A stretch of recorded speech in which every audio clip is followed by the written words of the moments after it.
पहला क्वेश्चन देखिएगा, भाषा पढ़ेंगे तो आपको लगेगा कि ये क्वेश्चन बड़ा है, लेकिन ये क्वेश्चन बड़ा नहीं है, क्वेश्चन बहुत ही छोटा है और थोड़ा सा इसे समझने की जरूरत है। एक बार आप समझ लेंगे प्रश्न आसान हो जाएगा। ऐसे क्वेश्चन हमेशा एग्जाम में देखने को मिलते हैं।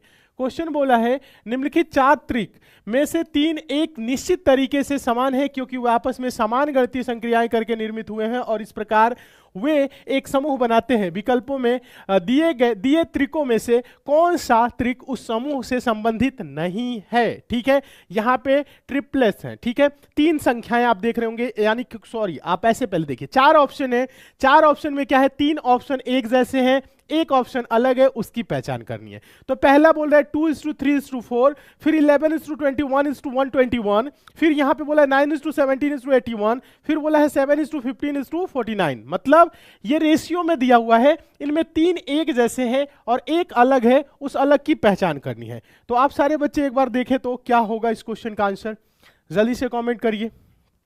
देखिए पहला जो है आप देखेंगे, पहला लिख देते हैं, लिख भी देते हैं ताकि आपको क्लियर हो सके। देखिएगा, ध्यान दीजिएगा सारे स्टूडेंट, पहला जो ए है वो क्या है, 2:3:4, सीधा सीधा लिख देते हैं। ऑप्शन नंबर बी है 11:21:121, 121। ठीक है, सी वाला ऑप्शन है 9:17, यानी 9:17:81। ठीक है, उसके बाद से डी वाला है, आसान है, 7:15:49, 7:15:49, ये है ना। अब बताइए क्या होगा, बताइए किस आधार पे ऑप्शन नंबर ए या बी सी डी आप कुछ भी बोल रहे हैं तो किस आधार पे होगा, लॉजिक भी आप बताएंगे। देखिए लॉजिक क्या कह रहा है, अगर आप थोड़ा सा दिमाग लगाए, देखिए 2 3 4 11 21 121, यानी 11 का स्क्वायर 121, 9 17 81, 9 का स्क्वायर 81, 9 गुने 9 81, 7 का स्क्वायर 49, 7 7 49। देखा जाए तो ये 2 का स्क्वायर क्या होगा 4, ये वर्ग है, 2 का वर्ग है। यहां पे देखा जाए 11 का 121, 9 का 81, बहुत अच्छे, 7 का 49, सब में तो दिख रहा है। बट आगे देखिएगा, अगर हम यहां पे देखें नीचे से, अगर आगे बढ़ जाए यहां पे 2 दूना के 4, यानी 2 गुना -1 है। इधर भी अगर हम थोड़ा सा देखें तो 11 दूना के 22 -1 21। अगर बीच वाले संख्या की बात करें तो इधर देखें 9 दूना के 18 -1 17। इधर देखें तो 7 दूना के 14 और -1 करेंगे तो 13 होगा, लेकिन ये प्लस कर दिया है, यानी 7 दूना के 14 1 15। ऑप्शन नंबर डी अलग हो जाएगा, क्यों, क्योंकि यहां पे +1 कर रहा है, बाकी सब में क्या हो रहा है -1 हो रहा है, सब में क्या हो रहा है -1 हो रहा है। तो ऑप्शन नंबर डी अलग हो जाएगा, क्या होगा, ऑप्शन नंबर डी इस क्वेश्चन का राइट आंसर होगा। समझ में आया, ऑप्शन नंबर डी इस क्वेश्चन का राइट आंसर होगा। बताइए क्लियर है, ये क्वेश्चन समझ में आया कि नहीं, आसान है, बहुत ही आसान है और उम्मीद करते हैं आप लोग समझ गए होंगे बहुत अच्छे तरीके से। बताइए क्लियर है। चलिए एसएससी जीडी में आपकी रीजनिंग में जो बैच में लाइव क्लास होगी उसमें रीजनिंग आप लोगों को हम ही पढ़ाएंगे। ठीक है, हाँ रीजनिंग आप लोगों को बैच में एसएससी जीडी की जो चलेगी उसमें रीजनिंग हम ही आप लोगों को पढ़ाएंगे। ठीक है, चलिए तो इसकी टेंशन नहीं लेना है। नेक्स्ट क्वेश्चन देखें, अगला क्वेश्चन, क्वेश्चन नंबर दूसरा देखिएगा, इस क्वेश्चन का आंसर दीजिएगा। क्वेश्चन नंबर दूसरा, क्वेश्चन नंबर दूसरा जो है ये काफी इंपॉर्टेंट है। क्वेश्चन है एक निश्चित कूट भाषा में पाक PARK को 3749 के रूप में कूटबद्ध किया जाता है और रेस RACE को 4762 के रूप में कूटबद्ध किया जाता है। उसी भाषा में केयर CARE को कैसे कूटबद्ध किया जाएगा। तो आप देख रहे होंगे कि PARK को 3749 लिख रहा है, फिर उसके बाद रेस है RACE, इसको क्या लिखा है 4762 लिखा है, फिर उसके बाद से केयर है CARE, केयर को कैसे लिखा जाएगा। तो यहां पे आप थोड़ा सा दिमाग लगाएंगे। हम लोगों से पूछा क्या है, बहुत ही आसान क्वेश्चन होते हैं जब ऐसे क्वेश्चन आता है तो, हाँ बस ऐसे क्वेश्चन के लिए ज्यादा दिमाग नहीं लगाया जाता है बच्चों। पहले आप देखेंगे पूछ क्या रहा है CARE, तो आप देखेंगे क्या C ऊपर दिख रहा है, हाँ ए कहीं दिख रहा है, ए यहां पे भी है, यहां पे भी है, आर भी दिख रहा है, ई देखेंगे दिख रहा है ई, यानी केयर जिन अक्षरों से मिलकर बना है वह अक्षर ऊपरे जो दोनों जो शब्द दिए गए हैं ऊपर उनमें मौजूद है। अगर वो अक्षर यो का त्यो मौजूद है तो आपको दिमाग कुछ नहीं लगाना है, आप बोलोगे सी। सी के लिए आप इधर देखोगे कौन सा अंक यूज किया है, 6। सी के लिए 6 किया है ना, तो आप बोलोगे सी के लिए 6। उसके बाद से ए है, तो ए के लिए आप देखोगे ए दूसरा है, तो ए के लिए 7। यहां पे भी ए देखोगे दूसरा है, ए के लिए 7, यानी ए के लिए 7 है, तो 7 हो गया। फिर है आर। आर आप देखिए, आर कहां है, आर यहां पे है भी, यहां पे भी है। आर देखेंगे आर के लिए यहां 4 है, यहां पे भी आर देखेंगे आर के लिए 4 है, यानी हर जगह आर के लिए 4 है, तो 4 कर देंगे। क्या कर देंगे इसको, क्या करेंगे बच्चों बताइएगा, 4 कर देंगे। फिर क्या है ई। ई देखेंगे ई यहां पे है, और ई के लिए लिखा क्या है 2, तो लिख देंगे ई के लिए 2, यानी इस क्वेश्चन मार्क में क्या हो जाएगा 6742 6742 6742 6742, option number D, option number D. तो लिखने की जरूरत नहीं है, साइड में हम आपको समझाने के लिए लिखे हैं, बस आप क्या करोगे, देखोगे आंसर दे लोगे, बस इतना ही करना है, ज्यादा इसमें दिमाग नहीं लगाना है। बताइए क्लियर है, सभी को क्लियर है या कुछ ही बच्चों को क्लियर है, एक साथ कमेंट करके बताइए ये क्वेश्चन क्लियर है, समझ में आ गया या नहीं आया। आ गया तो यस सर, नहीं आया तो नो सर, जल्दी से बताएं। नहीं आया तो दोबारा समझाएंगे, आ गया है तो आगे चलेंगे। और समझ में आ रहा है तो आज की क्लास को आप लोग लाइक जरूर कर दीजिए, चैनल पे नए हैं तो सब्सक्राइब करके नोटिफिकेशन बेल आइकन को ऑन करके जुड़ जाइए, मन लगा के पढ़िए, अच्छे से पढ़िए।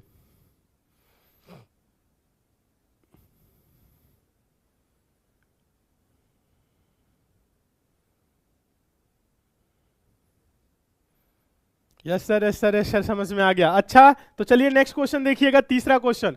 तीसरा क्वेश्चन बहुत ही आसान है, इसका आंसर आप लोग देंगे, जल्दी से बताएं क्या होगा इस क्वेश्चन का आंसर। क्वेश्चन नंबर तीसरा, और काफी इंपॉर्टेंट भी है क्वेश्चन है। एक निश्चित कूट में कॉम्पैक्ट COMPAQ शब्द को DQNRBS के रूप में लिखा जाता है, सोनी SONY को TQOA के रूप में लिखा जाता है, उसी कूट में मोटोरोला MOTOROLA को LA को कैसे लिखा जाएगा। पहले बच्चों आप देखिएगा, CO देखिए COMPAQ, इसको लिखा क्या है, नीचे लिख देते हैं DQNRBS। फिर देखिएगा, यानी इसको ये लिखा है। फिर उसके बाद से हम लोगों के पास है सोनी SONY, इसको लिखा है TQOA, ठीक है, अच्छी बात है। फिर पूछा है मोटोरोला MOTOROLA को क्या लिखेंगे, यही तो पूछ रहा है। देखिए दिमाग नहीं, बहुत ज्यादा दिमाग नहीं लगाना है। C को D दिख रहा है, O को Q दिख रहा है, M का N दिख रहा है, P का R दिख रहा है, A का B दिख रहा है, Q का S।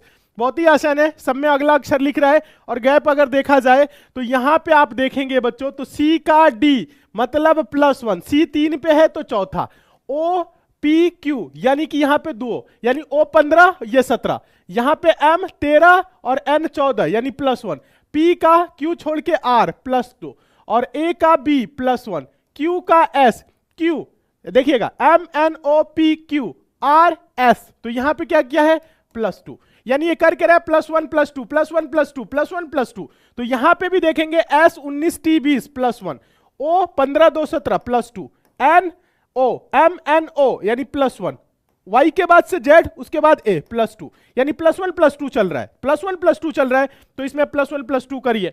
M का N, M का N, N यहां पे दिख रहा है, M का N, O का P छोड़ के Q, NQ, option number C को आंसर दे लेंगे, बस ऑप्शन नंबर C। बस यहां पे पूरा नहीं लिखना है, M में क्या करेंगे +1 तो N हो जाएगा, O में क्या करेंगे +2 तो Q हो जाएगा, NQ से कौन सा ऑप्शन स्टार्ट है, ऑप्शन नंबर C स्टार्ट है, आंसर देंगे। बाकी NQ से और कोई ऑप्शन स्टार्ट नहीं है, पूरा मिलाने की जरूरत नहीं है, बस आंसर दे दीजिए ऑप्शन नंबर C। एग्जाम में क्या किया जाता है, नहीं कि लिखना है, लिखना नहीं है, बस यहीं पे करना है, इधर बस आपको समझाने के लिए लिख दिए हैं, और आप देखोगे कि कौन सा ऑप्शन स्टार्ट है किससे, NQ से, तो NQ से ऑप्शन नंबर C स्टार्ट है, आंसर दीजिए। ये नहीं कि आप अपने आप को 30 मार्क का समझ रहे हैं और पूरा मिलाएंगे, पूरा मिलाने की जरूरत नहीं है, टाइम वेस्ट होगा, क्योंकि NQ से एक ही ऑप्शन स्टार्ट है और NQ से ही आंसर आ रहा है, तो आंसर देंगे ऑप्शन नंबर C को, ठीक है, बस दिमाग इतना ही लगाया जाता है। बताइए समझ में आया, सभी को समझ में आया या नहीं आया, आ गया है समझ में तो आगे चलेंगे, नहीं आया तो दोबारा समझाएंगे। एक साथ कमेंट करके आप लोग बताएं सारे बच्चे एक साथ।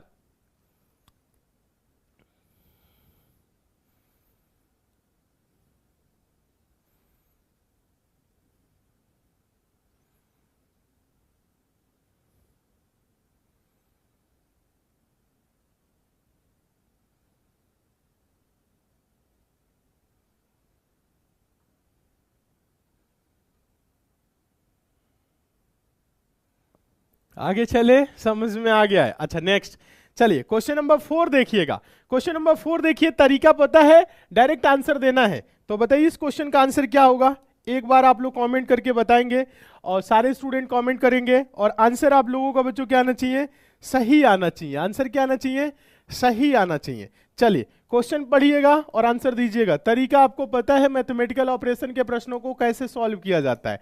इंपॉर्टेंट क्वेश्चन है। अगणितीय चिन्हों के उस सही संयोजन का चयन करें जिसे दिए गए समीकरण में स्टार चिन्हों के स्थान पर क्रमिक रूप से रखे जाने पर समीकरण संतुलित हो जाए। स्टार स्टार स्टार दिख रहा है ना, इनमें से कौन सा ऑप्शन रखें कि ये संतुलित हो जाए, यानी बराबर का 115 आ जाए। बताइए तो किस ऑप्शन को रखेंगे, बताइए बताइए, जल्दी से बताएं, आप लोग कमेंट करें। सर भोजपुरी में बोली ना, भोजपुरी में बोली, बताओ लो तो भोजपुरी में पढ़ाई। हाँ ढेर दिन हो गई बस सुन ले भोजपुरी, ऐसा बात नहीं खे कि ढेर दिन हो गई बा भोजपुरी बोल ले।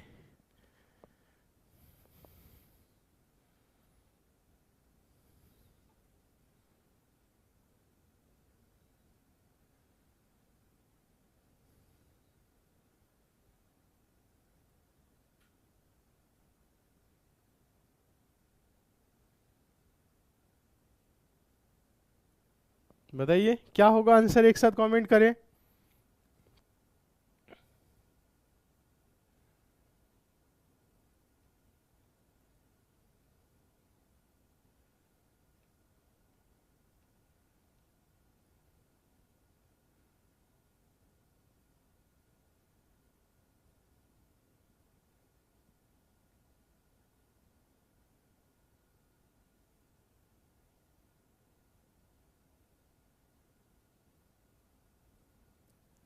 देखिए जब कभी भी ऐसे क्वेश्चन आए तो हम आप लोगों को तरीका बताए ना, क्या भाग वाला सिंबल सबसे आसान तरीका होता है। जिस ऑप्शन में होगा उस ऑप्शन को चेक करेंगे, पहले में भी है, दूसरे में भी है, तीसरे चौथे। तो अब रख के देखेंगे क्या ये विभाजित हो रहा है। देखेंगे यहां पे प्लस बोल रहा है, यहां पे गुणे, और यहां पे बोल रहा है भाग, और यहां पे माइनस। तो देखेंगे क्या ये विभाजित है 345 5 से। तो अब पहले देखिए इसमें रूल क्या लगता है, बोर्डमास रूल पता होना चाहिए आप सभी को। BODMAS, बी का मतलब ब्रैकेट कोष्टक जो कि नहीं है, ओ का मतलब ऑफ ऑफ मतलब का भी नहीं है, डी का मतलब डिवाइड, यानी पहले भाग करेंगे फिर मल्टीप्लाई करेंगे, फिर ए का मतलब ऐड जोड़ेंगे, एस का सब्ट्रैक्ट घटाएंगे, यही चीज करेंगे। तो पहले आप क्या करोगे, भाग करोगे। तो यहां पे अगर भाग करोगे तो ये 5 6 के 30 और 5 9 45, ठीक है।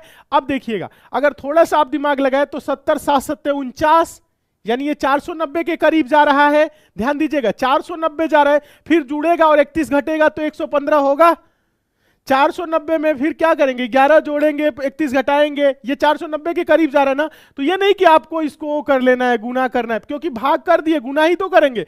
तो हम इस ऑप्शन को नहीं चेक करेंगे, ओवरव्यू लेना है। ये नहीं कि आप चलिए हम इसमें 7 से गुना करते हैं, ठीक है, 7 से गुना करेंगे तो ये क्या हो जाएगा, 483 आया, फिर 11 जोड़ेंगे, फिर 31 घटाएंगे, देखेंगे 115 हो रहा है। नहीं, जब पता है कि ये 490 जा रहा है यानी 483 जा रहा है, समझ रहे हैं। तो इतना जब ये जाने लगा, जब इतना ये जाने लगा, ध्यान दीजिएगा, तो आपको चेक करने की जरूरत नहीं है। 490 चला गया, ये 490 चला गया ना, 11 जोड़ रहे हैं, फिर 31 घटा रहे, 115 नहीं होगा। तो पहले ऑप्शन को चेक हम नहीं करेंगे, ठीक है। चलिए ऑप्शन नंबर आप देखिए, आप किस में है, ऑप्शन देखिए भाग, फिर से दूसरे स्थान पे, कोई दिक्कत नहीं। तो ये गुना हो रहा है, ये आपका प्लस हो रहा है, और ये आपका भाग हो रहा है, और ये आपका माइनस हो रहा है। फिर भाग करेंगे तो 5 6 के 30 और 5 9 45, ये 69, ये 69 है, और ये 11 7 77। अब गुना होगा क्योंकि ये प्लस है, तो पहले क्या करते हैं, भाग फिर गुना। तो 11 7 77, 77 69 जोड़ेंगे, ध्यान दीजिएगा, फिर उसके बाद 31 घटाएंगे, तो ये शायद होने की संभावना है, होने की संभावना है, ऐसा लग रहा है। अभी पूरा कैलकुलेशन नहीं किया, तो होने की संभावना है, तो हम इसे लिखेंगे 11 गुने 7 प्लस का क्या होगा 345, और भागे क्या होगा 5, और माइनस क्या होगा 31 बराबर 115।